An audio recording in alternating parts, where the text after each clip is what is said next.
కల్తీ లడ్లు అయోధ్య రామ మందిరానికి 1,00,000 కల్తీ లడ్లు వెళ్ళాయి అని పవన్ కళ్యాణ్ సార్ గారు చెప్పారు కదా. అది మీరు విన్నారు కదా. ఒకసారి ఆ వీడియో చూడండి, మీకు క్లారిటీ వస్తుంది.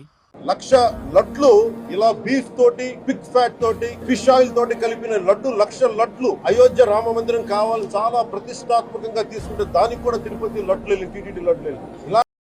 ఈ వీడియో చూశారు కదా. ఈ వీడియోలో పవన్ కళ్యాణ్ సార్ గారు ఆవు కొవ్వు, పంది కొవ్వు, ఫిష్ ఆయిల్తో కలిసిన 1,00,000 లడ్లు అయోధ్య రామ మందిరానికి వెళ్ళాయి అంటున్నారు. ఒక్కసారి ఈ వీడియో చూడండి, హిందువుల మనోభావాలతో ఎలా ఆడుకున్నారో మీకు అర్థమవుతుంది. ఒక్కసారి ఈ వీడియో చూడండి. నేను మొన్న మన క్యాబినెట్ లో మన గౌరవ ముఖ్యమంత్రి గారు మేమందరం కూర్చొని మాట్లాడుతున్నప్పుడు నాకు వెంటనే నాకు పర్సనల్ నాకు మెసేజ్ ఏంటంటే అయోధ్యకి పంపిన లడ్డూలు ఈ లడ్డూలు కాదు, ఇవి వేరే లడ్డూలు. అలా ఎలా తేడా చెప్తారు వీళ్ళు? ఈ వీడియో చూశారు కదండి. మనం విషయంలోకి వెళ్తే అయోధ్యకు పంపించిన 1,00,000 లడ్లు తిరుమల తిరుపతి దేవస్థానం నుంచి వెళ్ళింది నిజమే.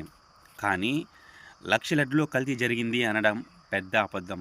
ఎందుకంటే ఆ 1,00,000 లడ్లకు వాడిన నెయ్యిని పాలక మండలి సభ్యుడైన సౌరభ్ బోరా ఇప్పటికీ ఉన్నాడు, అప్పుడు ఉన్నాడు, వాళ్ళ ప్రభుత్వంలో ఉన్నాడు, ఈ ప్రభుత్వంలో కూడా ఉన్నాడు ఇప్పటికీ. ఆయన ఆ 1,00,000 లడ్లు కావలసిన నెయ్యిని నేను విరాళంగా ఇస్తాను, సుమారు 30 లక్షల రూపాయల నెయ్యిని విరాళంగా ఇస్తానని చెప్పి విరాళంగా ఇచ్చి ఆ విరాళంగా ఇచ్చిన నెయ్యినే ఆ 1,00,000 లడ్లకి వాడారు.